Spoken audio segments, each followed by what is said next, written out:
Bonnie Moran from Hobbs, New Mexico, originally from Boston, Massachusetts. I was born in October 14th, 1936, one of twins. Grew up in Auburndale, Massachusetts. Went to public school all my life. With time to go to college, my mother said, well, you haven't had any Catholic education as such, so you're going to go to Regis. You can live at home and take the bus. Regis is in the town of Weston, the next town over. So that's what I did. Started out in home economics. Decided I could cook as well as anybody in the class, so switched over to sociology and psychology and was going to get my master's at the University of Denver, I think. When in my senior year, Sister John asked her class about the lay apostolate. It started a year before that at Regis. A sister from Guam wrote to Sister John and asked her if she could come help her teach in Guam, and she said, I can't leave my job here. And one of the girls in her class said, well, send us. Thus was born the lay apostolate. They had girls in 1957 here in Hobbs. There were 5 of them, I think. In Santa Fe, there were a couple. In El Paso, or Las Cruces. And I came in 1958. I thought, well, I could do it for a year. I had the first grade, 32 children, no education credits. And the first thing I did was paint the piano white because I didn't like the dark brown. The rest is history. I had a couple of girls, when they graduated from college, follow my example, which made me very happy. I came down here in 1957 with 6 girls. We had 5 grades and a teacher. I met Bob. He came by one Sunday afternoon with football tickets for the Notre Dame SMU game. I invited him to dinner, and the rest is history. My father worked for General Motors for many years. He worked at the Navy shipyard during World War II. And then he and his brother-in-law had a cab company in Boston. When we were in the junior high, my mother went to work as a cashier in a restaurant in Filene's department store. Bob had a drilling company here in Hobbs. He came to Hobbs in 1950. He graduated from Notre Dame in 1950. Went to Houston first and then came to Hobbs. His dad had an oil company here. He started Moran Drilling Company. It started probably in September. At Christmas, when I went back to Boston, I told my mother, if he asked me to marry him, I'm going to. I got pneumonia in March, and they told me I couldn't live here anymore, so they sent me home. Bob proposed before I left. He came up in April, gave me my ring, and we were married in June. Then we came back, and I've been here ever since. So what year were you married? 1959. 59. We married at my Corpus Christi in Auburndale. Oh. I knew Ann and Bill Jordan, of course, Jen and J.O. Smith and Joanne, before I met Bob, because they were all members of the church. And Ann, Jordan, and Bill kind of took us all under their wing. So Bob used to go there on Sunday mornings for breakfast, and Ann became like a big sister. So everybody was concerned about Bob. Bonnie was this outsider, and, it just didn't seem right.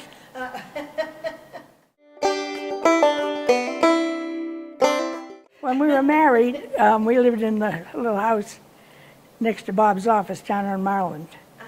And it had 900 square feet, 2 bedrooms, 2 bathrooms, a kitchen, L-shaped dining room, and a living room. 2 closets. And we had 2 more lay apostles living with us that summer for the year. And one of those girls, also Cora Falcononi, I think her name was, married a young man from Hobbs too. They didn't stay here. No, the original house was a garage, 3 bedrooms,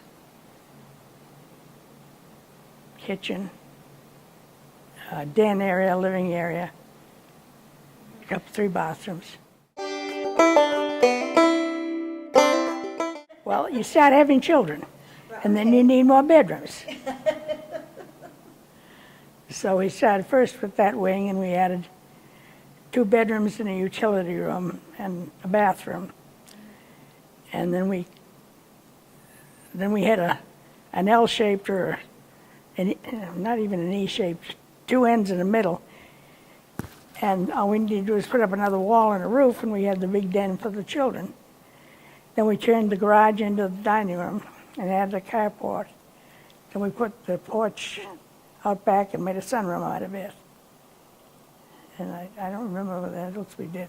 Well, we had a decorator from Albuquerque, and she asked me what colors I liked, and I said, well, I like Christmas, I like red and green. So we came up with the color scheme, and I've been very happy with it now for 30 plus years. Well, Walter Famaris was instrumental in buying the land for the new church. The old church used to be down on Main Street. That church was moved to Eunice and is still in use down there today, as far as I know. And during the year that I was in Hobbs, 58 to 59, excuse me, they built the new church and the rectory and the house for the nuns. And we got nuns about the 3rd year I was here, built a convent. And that's the way it was till about 2000 when we built the Moran building. I served on the school board at St. Helens for many years. And I did substitute teach a little bit at the church, at the school, when one of the teachers was absent then. I had our first child in 1963, and then Chuck in 65, Kathy in 67, Chris in 68, Andy in 70, Kevin in 71, and Ellen in 72, and Tim in 74. So after that, I was busy at home. Trish married a boy from Hobbs, Terry Jones, and they live in Bemidji, Minnesota. She just got her 2nd master's degree in education, and she's the principal at the Catholic school in Crookston, Minnesota. Terry is the church administrator up there. Chuck worked for Yates Petroleum for 20 plus years, and they switched him to Midland the first of this year when he went to work for, and I think it's OGC, but you better check it because I'm not sure. Okay. And Kathy, Trish went to Notre Dame, Chuck went to he graduated from St. Ed's in Austin.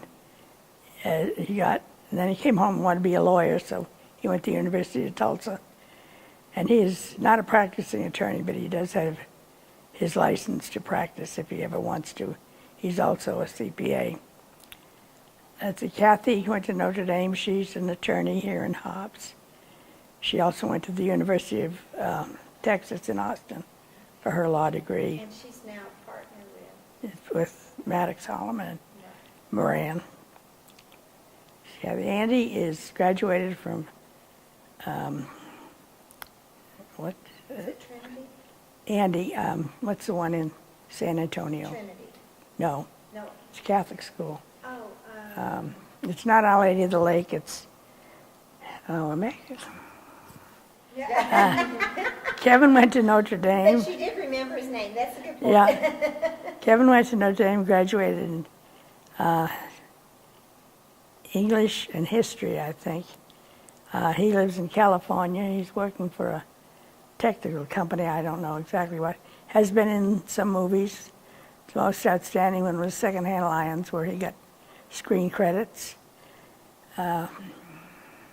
Ellen is married to David Avayo. She's a horsewoman. She rode the jumping circuit for a couple of years after college. She went to Creighton in Omaha, worked at the racetrack up there 2 summers, took a horse up there his sophomore year. And Tim went to Notre Dame engineering, cheerleading squad, made his letter. And he is now working for the Postal Service in Washington, D.C. as manager to find out new products and more ways to save money for the post office, I think.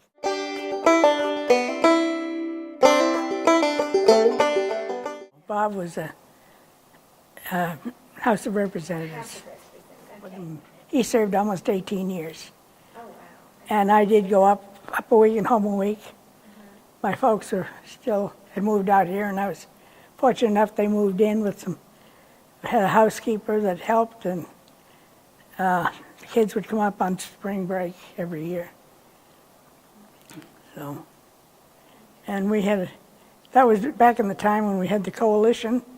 People talked to each other and got along fairly well. The wives did get along very well.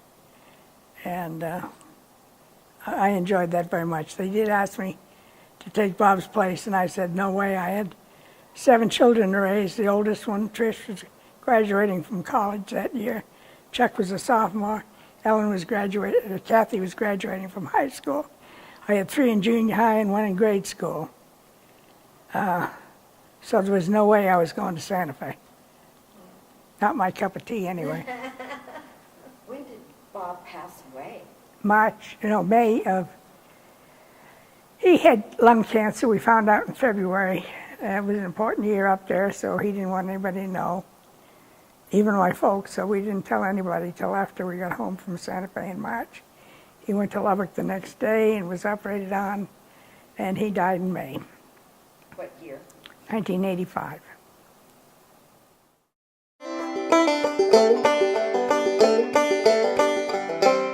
Well, Christopher died 10 days after he was born, and he was buried in the cemetery here in Hobbs, Prairie Haven, and they asked me if I'd be on the cemetery board. So Christopher would have been the 8th child then? No, Christopher was number 4.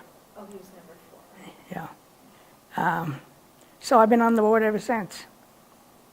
Okay. But you're a strong proponent and supporter of the arts, I am.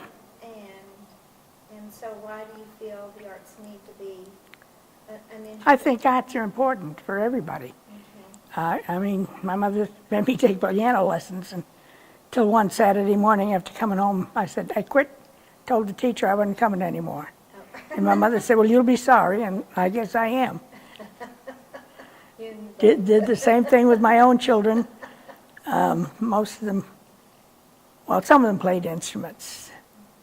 My granddaughter is very, very musical. She plays the harp, the flute, the French horn, and the piano, and the organ too, I think, sometimes. How many grandchildren do you have? I now have 4. One graduated from college, one's going to be a senior, one going into the 3rd grade, and one 2.5 years old.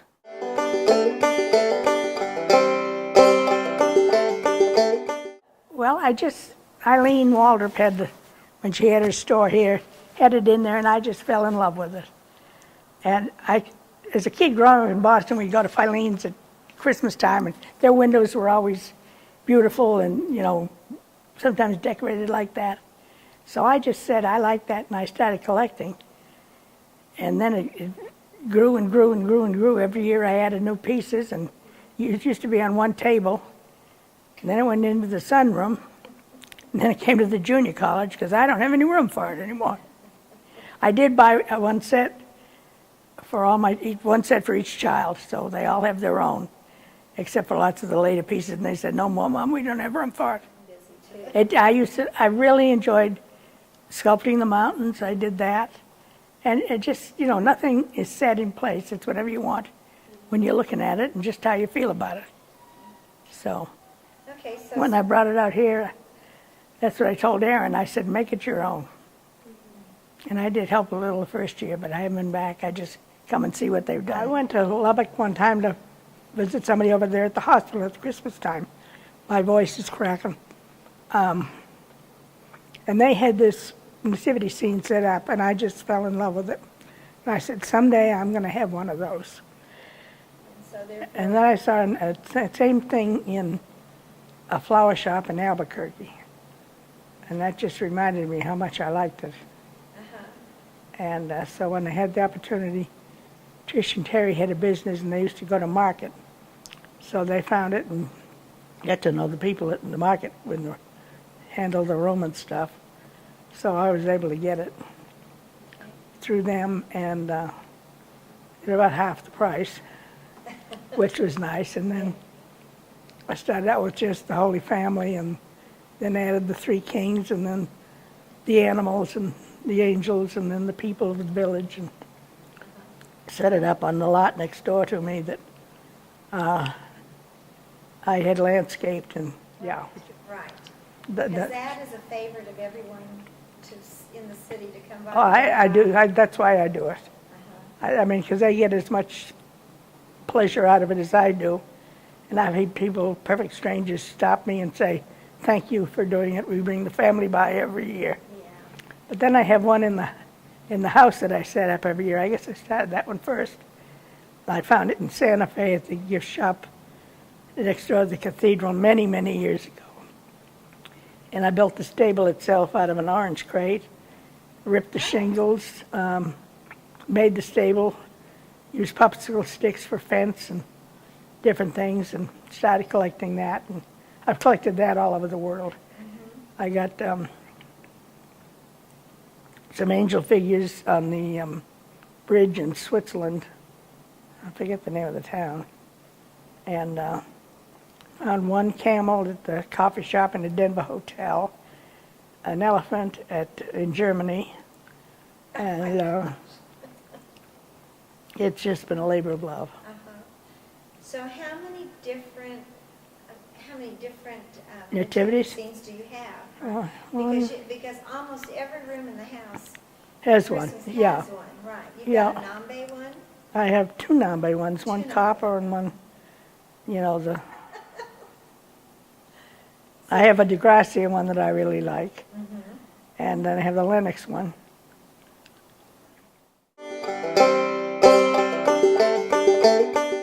The Franklin Mint years ago used to have these China porcelain birds and flowers, so I have quite a collection of birds and quite a collection of flowers.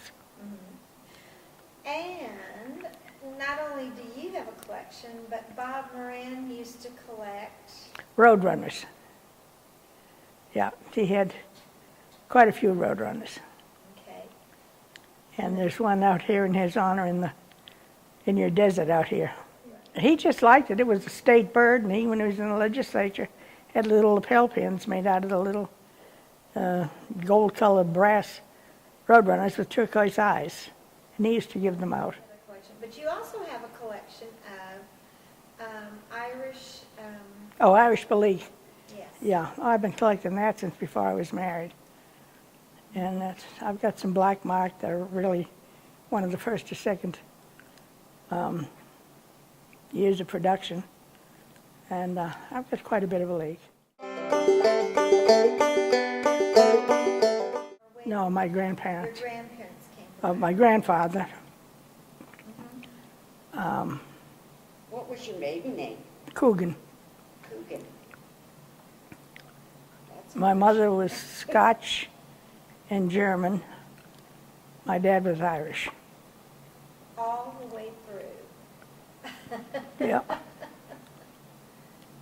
He also had a twin sister.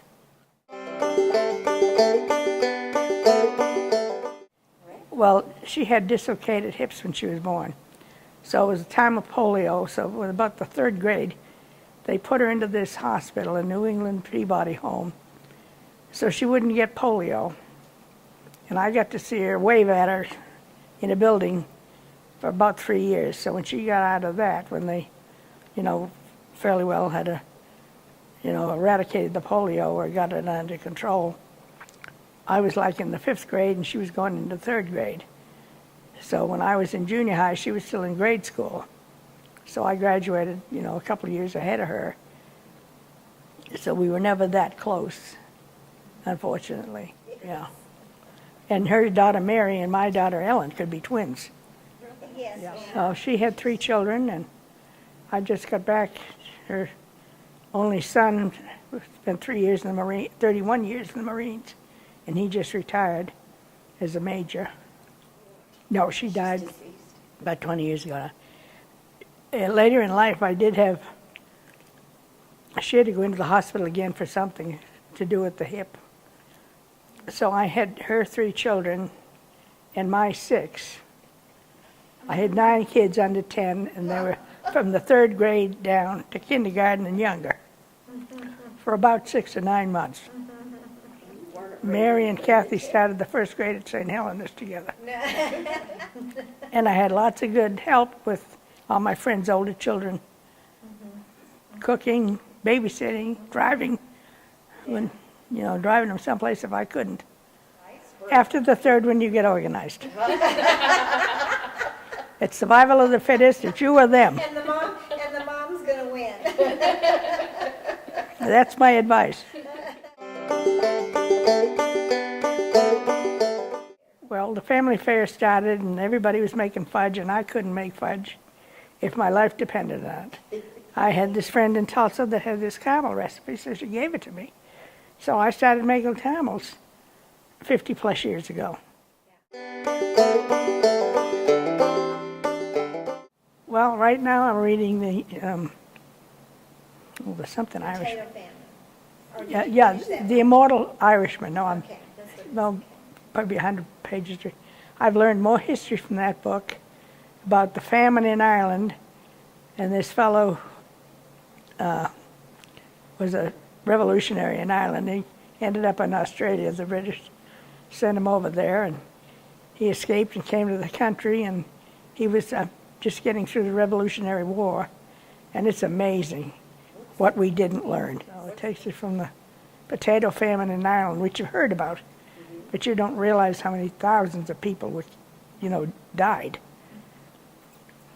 So, And the Irish Brigade in the Revolutionary War, and the Emancipation Proclamation and all of it, that you just don't get it in history books, or I didn't. has this I've become always your liked to read. passion? No, I've always liked to read. History. Some history. I love mysteries. I love mysteries. She read all- And Randy Owensby got me in on that. He's a detective in Santa Fe, or sheriff or something, and he wrote a bunch about New Mexico.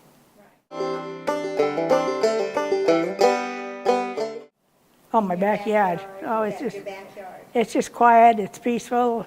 It's green most of the time. And I've got a fish pond that I love hearing, and just kind of here, there, and trial and error, and lots of pecan trees that were volunteers. I did plant the first 2, and then the ones in the orchard I planted, but the rest just came up as volunteers. Yeah, We didn't have the lot when we first bought the property. the one where all the pecan trees Yeah. on the side. C.W. Trainer and Jake Irian split that lot, and then Jake had a garden because he didn't have any backyard. He's right across the alley.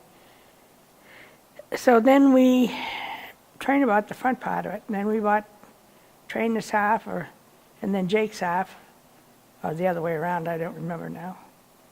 But then it was all mine. So, and I built it for the kids to play on, primarily, and any kids in the neighborhood, they still come over and play on it. It's like a park. But much better than in the streets. Those days of Oh, I enjoyed it all. I met some really interesting people, worked with some really great people. Yeah. it is to. Well, the only thing community service. The only thing Hobbs has going for it is its people. Right.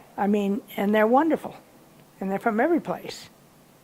And you got to do your part.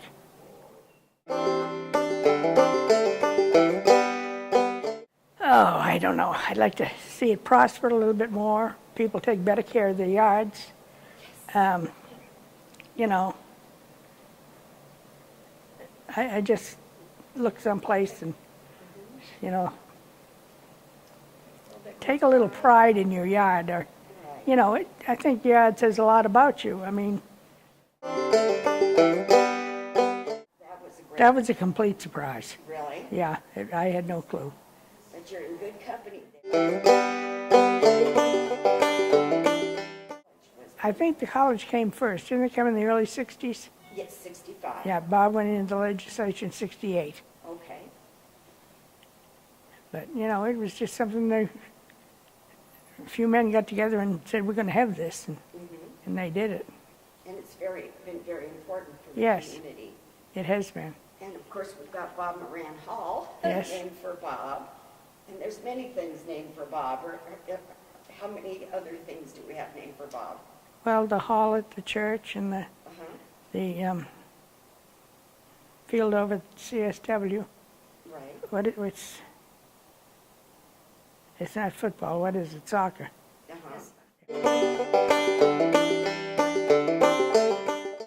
Well, he was a kind, gentle, concerned individual. I learned a lot from him. And I like to say, when people say, did you ever want to get married after Bob? I said, not when you've had the best. You're not going to settle for something else. And that's the way I feel. No, God will provide. God, that's exactly right. God, Really? Yeah. Yeah, I mean, as I used to say, without the grace of God and lots of good friends, I'd have never gotten through Right. Bob's death because it was horrible. You know, we were married almost 26 years, shy a month. And that's not near long enough. Live your dream. Live your dream.